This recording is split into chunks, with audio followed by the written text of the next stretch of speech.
Before going into this case, let's start on January 9th, 1947. This is the last day Elizabeth Short was last seen alive. Robert Manley was seen dropping her off and helping Elizabeth check into the Biltmore Hotel in downtown LA after spending some time with her in San Diego. Many say that this was the last known sighting of seeing Short alive. Now let's get into the mysterious case of the Black Dahlia. Now one more time.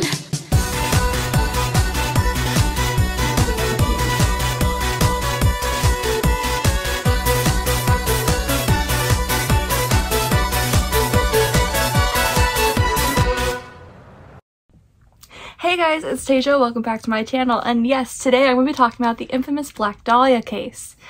And just so you know ahead of time, if you constantly see cuts in the video from me talking, it's because my room gets really hot and it's currently like 80 degrees out right now.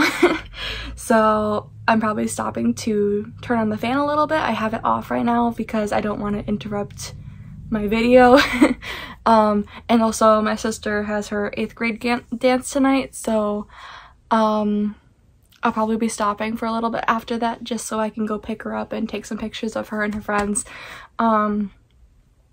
Yeah, so oh my gosh, it feels good to be back. I haven't done one of these in a while. Also, before I start, I just wanted to apologize for taking so long to post videos now. And I want to thank all of you guys who are still subscribed to me, even though I don't post a ton. The reason is because of school. And I have a job too. Well, I have 2 jobs now. I babysit on the side of my other job, which is at JCPenney Portraits. So on top of all of that, I also had dance. So dance is now over. I am no longer dancing at the studio anymore. It's kind of bittersweet, but I'm no longer dancing there. And school's out for the summer at the moment. So my uploading's probably not going to be a lot during the school year. I'll definitely be posting Halloween videos because I know you guys like that. I love posting it. And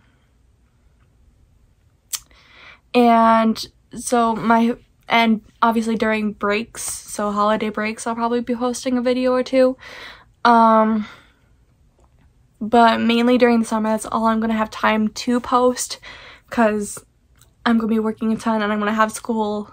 So I'm not going to have a ton of time to do videos for you guys. Because I also need some time for myself and to spend time with family and friends and my boyfriend. So I apologize in advance for that, but that's just how it's going to be for a while until I am done with school. But even then, I'm going to be working all the time at that point, so we'll see when we get there, you know? Anyways, let's get on to the video. Around 10 a.m. on January 15th, 1947, Betty Bersinger was taking her 3-year-old daughter, Anne, on a morning errand to get some shoes repaired when they passed an empty lot on Norton Avenue. Betty states, "I glanced to my right and saw this very dead, very white body. My goodness, it was so white it didn't look anything more than perhaps an artificial model. It was so white and separated in the middle. The body of 22-year-old Elizabeth Short was lying face up and naked, her body split in half at the waist. She was oddly posed, with her eyes open. At the corners of her mouth were 3-inch long slits, forming a very chilling smile. There was no blood found on the scene despite how gory it was. It was quite clear that the body had been drained completely of blood before being placed where it was found.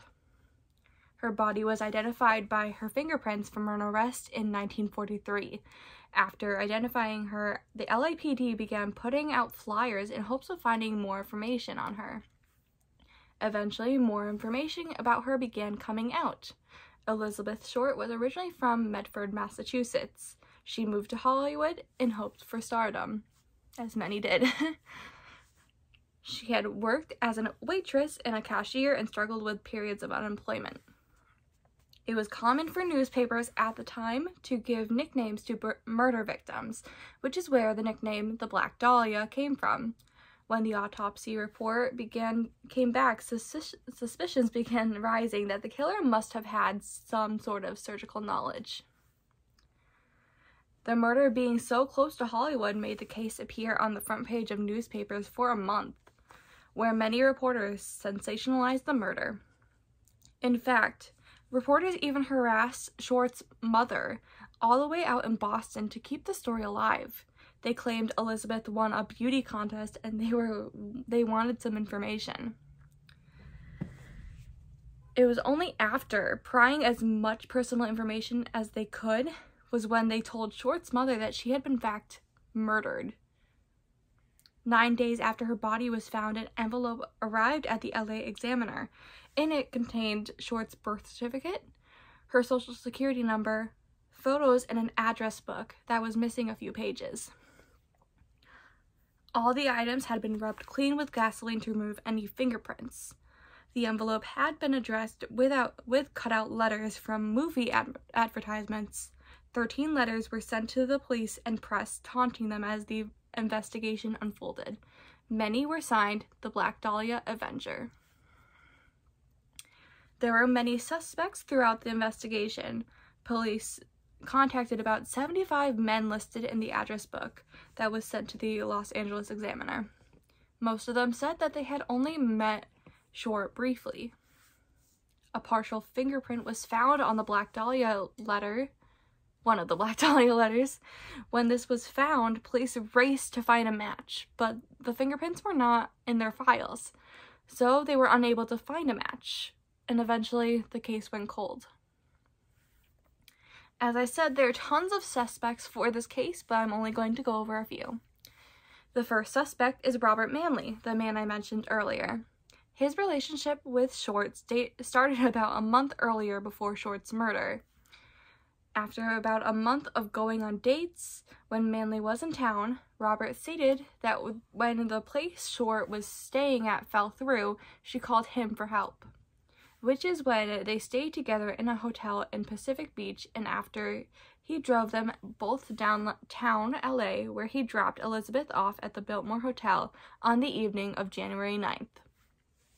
When questioned, Manley pleaded his innocence and willingly took 2 polygraph tests, both indicating that he was telling the truth. Manley died on January 9th, 1986, from an accidental fall in his apartment, 39 years to the day he last saw Short alive at the Biltmore Hotel. The second suspect is Joseph Dumas. He claimed to be drunk with Elizabeth in San Francisco a couple days before her body was discovered. When asked if he killed Elizabeth, he actually said yes, but evidence later showed that he was on a military base on the supposed day of her death. Another suspect, Mark Hansen. Mark Hansen's name was embossed on the address book that was mailed to the examiners. Mark was the manager of the Florentine Gardens nightclub in Hollywood. He was cleared as a suspect once he took a polygraph test. The final suspect I'm going over is a very well-known suspect for this case, Dr. George Hodel.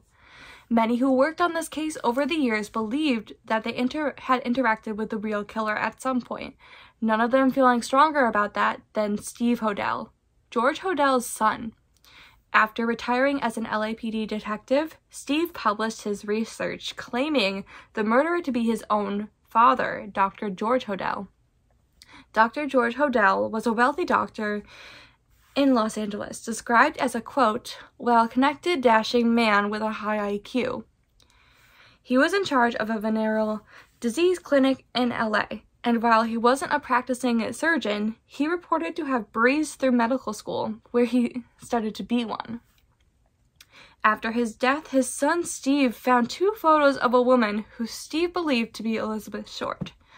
He began investigating, coming to believe his father had some sort of relationship with Elizabeth, and that they had been spotted together at a hotel. in downtown Los Angeles. George Hodel would have had the medical knowledge that was needed to perform the surgical mutilation that happened to Short's body. Steve has also suggested that George was also responsible for the murder of Jean French, which occurred a mere 3 weeks after Elizabeth's murder on February 10th. Like Short, French received blunt force trauma to the head, and her body was found oddly posed in a vacant lot early one morning. Jean's body bore the initials BD on her body in red lipstick, thought to stand for Black Dahlia. Notes allegedly sent by the killer match Hodel's handwriting. The handwriting analysis was performed by a forensic investigator hired by Steve Hodel. That investigator also thought that the initials BD found on Jean's body matched Hodel's handwriting. Evidence found that George Hodel had 50 pounds of concrete delivered to his house for remodeling on January 9, 1947, the last day Elizabeth was seen alive and less than a week before her body was found. Hodel's son has claimed that there were similar bags found near Short's body. The police speculated could have been used to carry Short's body from the car to the lot. George Hodel also drove a black 1936 Packard that looked similar to the descriptions of the black car seen near where Short's body was found. Steve's research pointed out similarities between how Short's body was found and artwork by George's friend, a surrealist artist, Man Ray. Elizabeth's arms were posed above her head, similar to Man Ray's photograph possessed by MoMA Minotaur. As for the slits on Elizabeth's mouth, they could have been inspired by the artist's painting Observatory Time. The lovers. According to Steve, George idolized Man Ray and wanted to be an artist himself. The Black Dahlia could have been George's sick idea of art. George's daughter, Tamar Hodel, recalled her father hosting huge parties at the Hollywood-adjacent home, with the guests including Man Ray, Hollywood stars. Tamar also claimed that she had posed for nude photos for Man Ray when she was a child. After running away from home in 1949, Tamar reported her father to the police, telling them that George himself had sexually assaulted her and would offer her to his friends at the age of 14. At the age of 15, Tamar gave birth to a baby girl in San Francisco. The father of her baby is unknown, but it could be suspected that the father of her child, Fana Hodel, is George Hodel. George was acquitted of incest charges after many family members testified that Tamar was lying. There are those who stated that the family could have been motivated to do so because George was the sole breadwinner supporting the family. In 1950, a few years after Elizabeth Short's murder, George Hodel moved to the Philippines. Perhaps, not so coincidentally, a man murdered... Oh my... What the hell? A woman murdered in the Philippines in 1967 also found bisected and posed in an empty lot, just like the Black Dahlia. Steve claims that at the time, George was only living a half a mile away from the crime scene. In 2012, Steve Hodel visited his childhood home with a production crew, another former police officer, and a search dog that picked up the scent of human decomposition in multiple locations on the property. According to Dr. Arpad Vaz, a forensic anthropologist who helped pioneer chemical analysis of decomposition, this does not prove technically that remains are located where the dog found the scents because the markers can move, carried by water and other forces over the decades. However, Vaz himself analyzed a soil sample taken from the property and found it was positive for human remains. However, the sample indicated a death that occurred anywhere from 20 to 100 years ago. After hearing about the George Hodel theory, LA Times reporter Steve Lopez went to the LA DA and was given access to the case files and grand jury documents. In the files, he found a picture of George Hodel, listing him among 21 other suspects. Lopez also found a record indicating that the LAPD had snuck listening devices in George's home undetected and was listening to Hodel for 40 days in 1950, not long before he left for the Philippines. While the recordings don't exist anymore, transcripts of the recordings were left in the DA's file. Lopez says one of the transcripts recorded Hodel saying, quote, "Supposing I did kill the Black Dahlia. They couldn't prove it now. They can't talk to my secretary because she's dead." Another transcript describes what may have been the sound of a woman being attacked in the basement.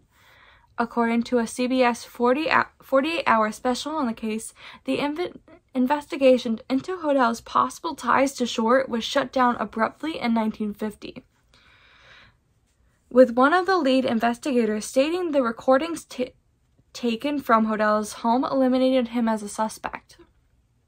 Steve Hodel claims his father had knowledge and connections due to his occupation and had knowledge on the corruption of the LAPD and their ties to prostitution and abortion rings, and that the police covered up Hodel's guilt to avoid their own dirty laundry being aired. The recordings that were made in Hodel's home also support this theory. One of the recordings recorded George saying that this is the best payoff I've seen between law enforcement agencies. I'd like to get a connection in the DA's office. The LAPD admits that much of the physical evidence from the Black Dahlia case is not in the files. It's unclear where it is or why it would be missing. While there are some doubts as to whether the photographs and the handwriting tie Hodel to the Black Dahlia case, there's enough cause for suspicion without those leads to keep the lens focused on George Hodel. After reviewing the Hodel case, Stephen Kay, the then LA head deputy DA, stated he believed the case had been solved, speaking for himself and not the DA's office. Quote, "I would have no reservations about filing 2 counts of murder against Dr. George Hodel."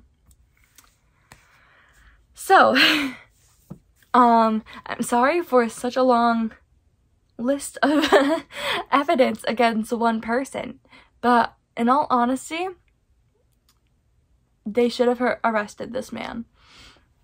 And obviously, the police were corrupt, so it makes sense that if he did pay them off, they would have kept quiet and possibly destroyed evidence that could have tied him to the murder of the Black Dahlia. But it appalls me that they did this and didn't arrest this man. But, oh well. In all honesty, I believe George Hodel did kill the Black Dahlia and possibly those other 2 women as well. It makes sense.